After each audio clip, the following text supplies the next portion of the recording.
Hey, this is Anney and Samantha. And welcome to Stuff I Never Told You, a production of iHeartRadio.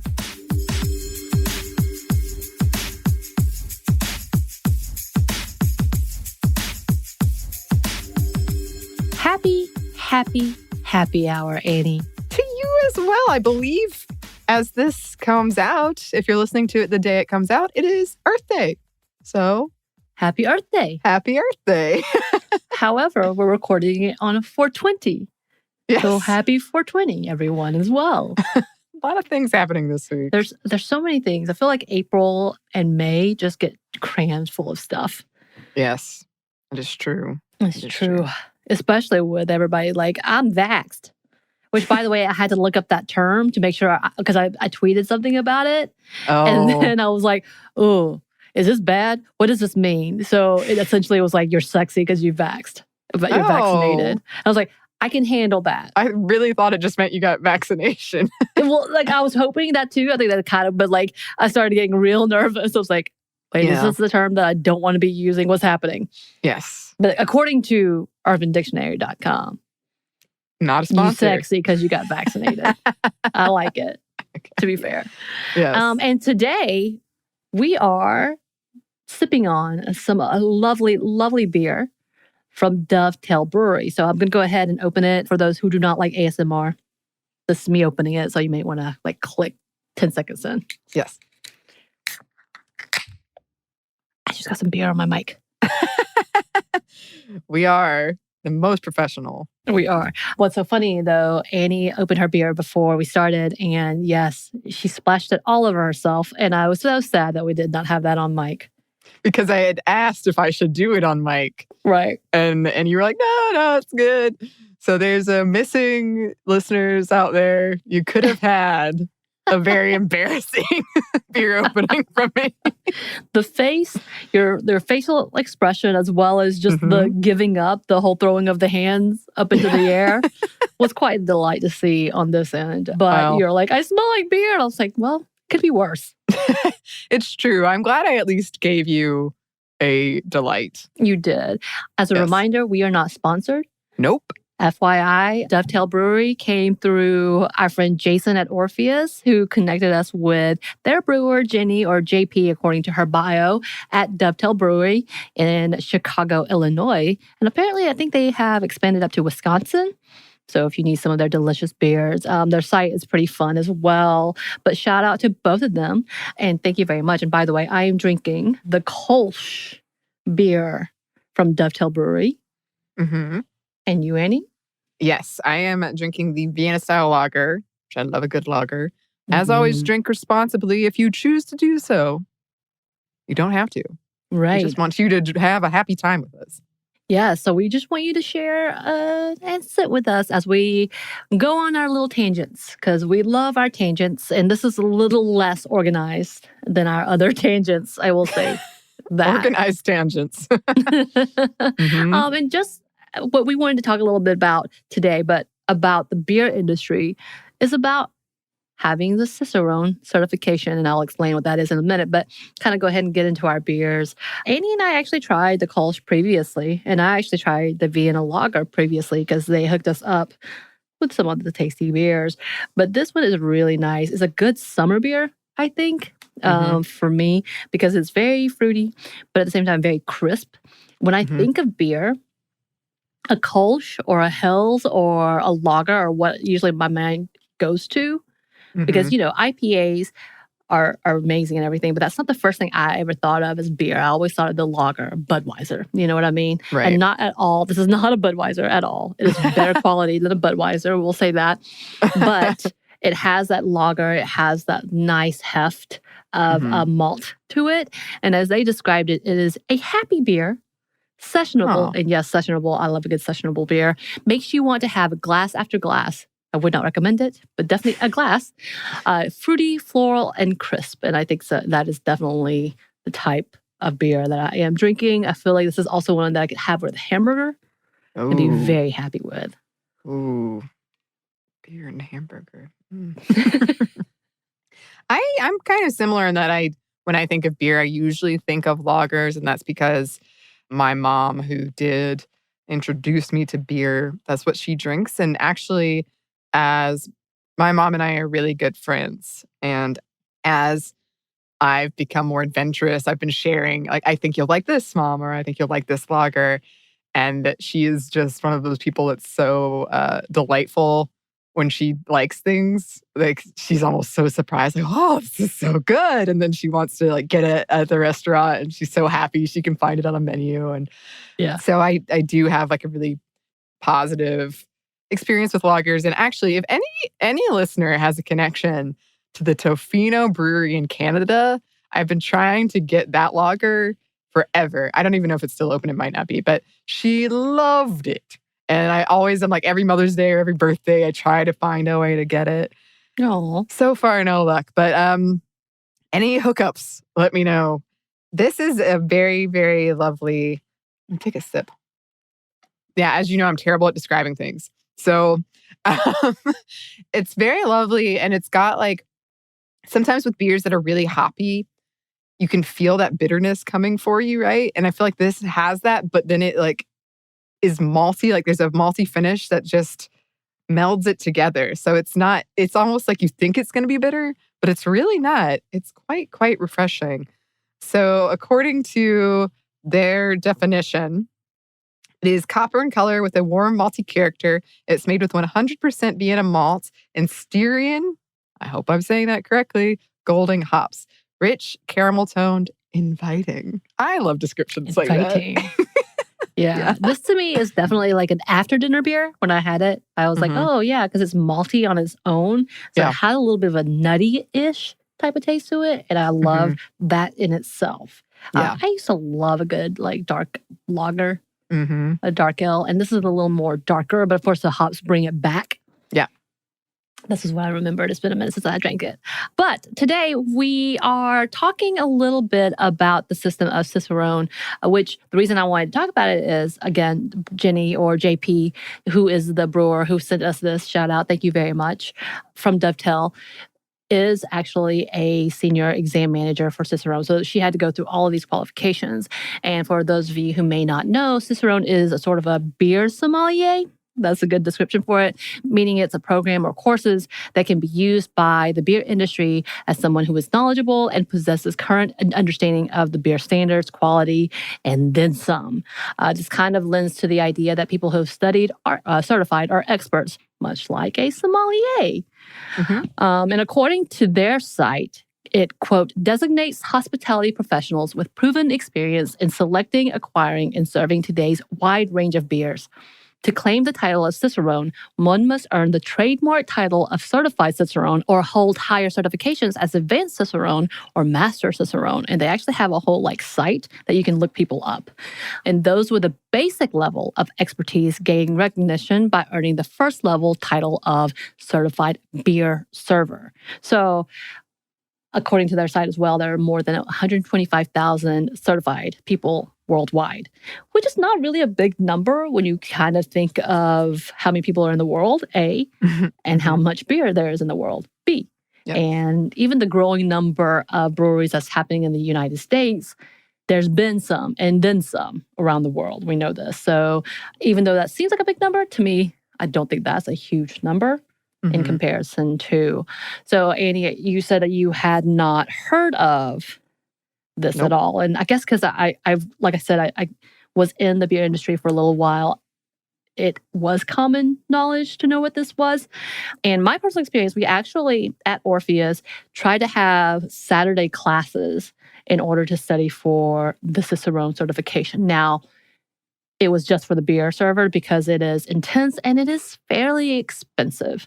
So there's a whole lot of conversations that I had in my head. And it was very fascinating because you learned about hops, you learned about malts, you learned about types of beers, where they originated from, the history of beer. So it was a really fascinating course for sure. It is intensive. It is like a 4-hour-long test in order to be certified as a beer server in itself. I didn't finish the course because everything kind of slowed down at the brewery because I got really, really busy and overwhelmed with all the things that were happening there. But it was very kind of them. And if I remember correctly, I think they were going to pay for our tests because they wanted all of us to be on point in understanding the beers and what it was. And I think that's fantastic to learn more about beers.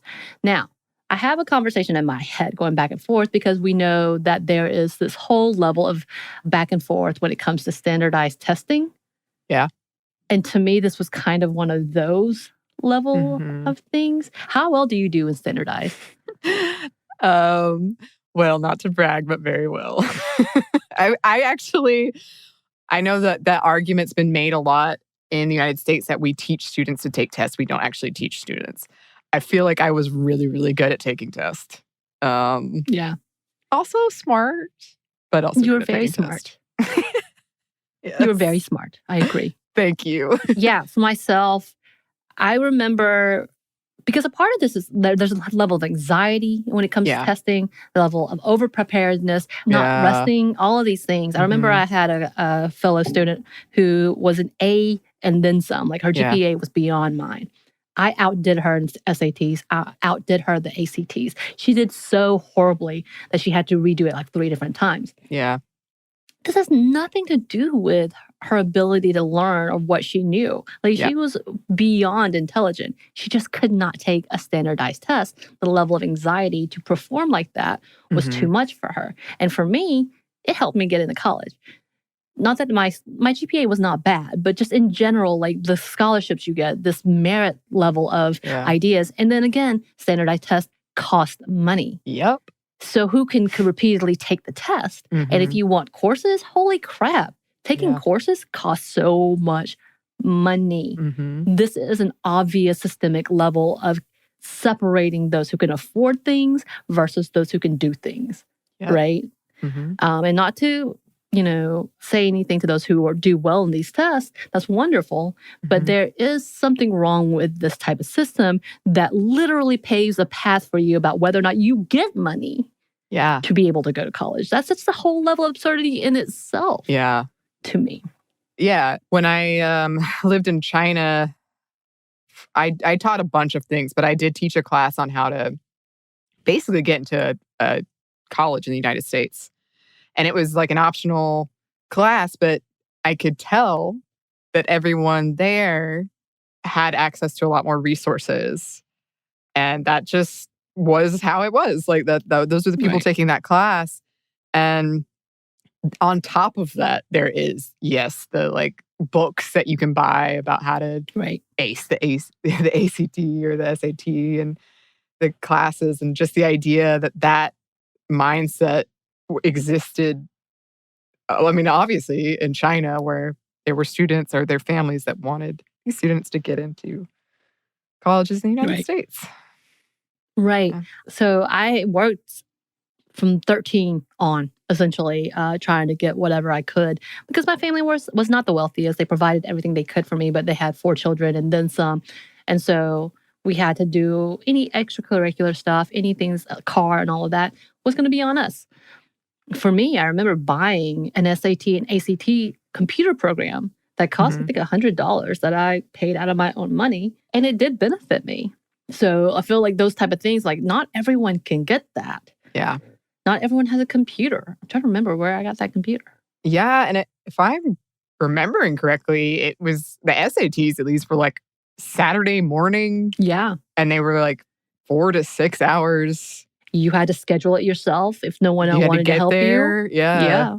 So, and I digress, because overall, all the standardized testing makes me a little anxious in itself, in the implications on it alone. According to the reports, there are only 4 top-tier female master cicerones. So that means the top of the top of the top. Right. Again, this is a very intensive level, and there's 4 different levels that you can get to this, starting with a beer server. And the first woman to actually get her master cicerone was in 2011, Nicole Ernie, who was at the time only 1 out of 4 at all to obtain a master cicerone title. And this is 2011 again. And according to one report, as of 2020, only 19 have ever passed to become a master. So to say that this is a bragging right is obvious, a big thing. Again, there's 4 out of the 19 who are women right now.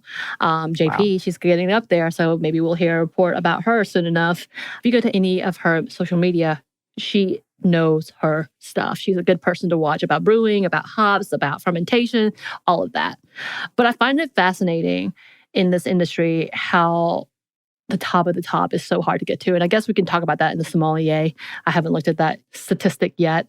I did think about wanting to be a part of that culture as well, because I can taste wines, but I'm not amazing. I'm not amazing enough to be like, this is from this specific vineyard. Never. I also cannot taste specific hops, although there are specific hops. When I see it, I know that I gravitate towards it. So the Mosaic was one of my favorites because they created a really amazing taste. Then I tasted another beer from a different brewery that was completely Mosaic, and I did not like it. So who knows? And as we've talked about before, at one point, hops were worth more than gold. And I don't know their value now. I would have to look that up. But I do find it interesting, this level of expertise and who is garnered towards. But also talking about within that, how many of those women are women of color. And by the way, the pictures I saw, not many, not many. And one of the conversations, though, for Ernie, who obviously has made a name for herself, was how to normalize and not make it about gender. Of course, much like many of the professionals that we've talked to or we seek articles from, they're really tired of having to be the woman or women, the first female, instead of just someone who loves something. And I get that. I get that question a lot. We talked about affirmative action just for a little bit and why that's necessary, and the argument back and forth about, well, it's not about merit, it's about race, and that's not necessarily true, and why it was needed in the first place. And it comes to the question of, what does it look like to normalize women as part of any industry, and why it has to be that we have to cut out a section for women, instead of just allowing it to be, these women are amazing, they're brewers in this story, right? And then the bigger conversation goes to, well, why does it have to be Black owned? Instead of realizing, because there is a detriment in the statistics of who is offered to be seen within an industry and who is being credited as an expert, who is being credited as knowledgeable. And that really systematically goes to white men as the authority. And why we need to talk about breaking that down is not necessarily about ousting people and not tokenizing people. But how does that even start? And then you talk about these level of testing that makes you these experts, but the amount of money that it comes to being able to do these things.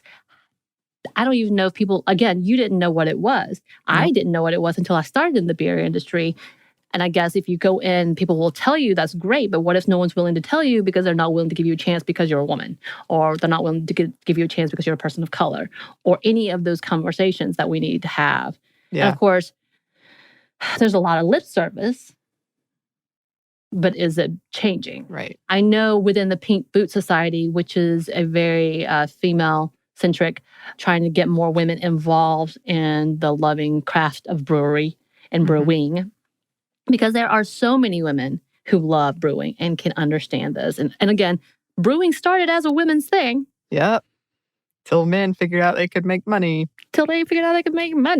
And it quickly got overtaken. And then women kind of disappeared in history when it came to brewing. And so Pink Boot Society is one of those that like to celebrate women, come together with women who love beer. And of course, they've had their own ups and downs about involving people of color, involving the marginalized community, the LGBTQ+, and what that looks like. And of course, they've made big strides, and there are amazing people within that organizations. And I love that organization as well. And then even to the point that they have been giving scholarships to people to take Cicerone, to be able to do this course, because it's kind of that level. And I love seeing that as well. But again, that's that bigger conversation of this exclusionary idea of being an expert doesn't just exclude people who may not love it as much, in your opinion, which is very gatekeeping in itself. Yes. But it excludes those who do not have the monetary ability or even the accessibility in any way to get to that level. And that's a big question of, okay, as Ernie says, it's about knowing your and being celebrating because the Cicerone is not gendered. And that is absolutely, well, I don't know. I'll have to go back and look at that. As she says, it doesn't ask for your gender, all of those things. And that's very true. But at the same time, there is levels of stumbling blocks for those who cannot have the same accessibility as some can. So I had a brewery who cared enough about us to offer this to us on the weekends, knowing that everybody else had full-time jobs. Is that a thing for everyone? Right. But anyway. Yeah. And I think this is another example of when people want to dismiss kind of the whole purview of our show, which is intersectional feminism impacts everything.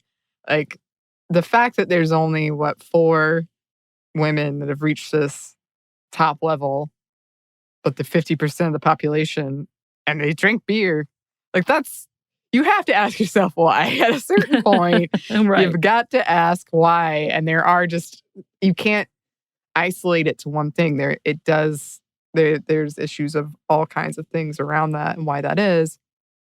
And that's why we got to talk about these things. Right. And to those who are Cicerone certified, congratulations. That is a big feat.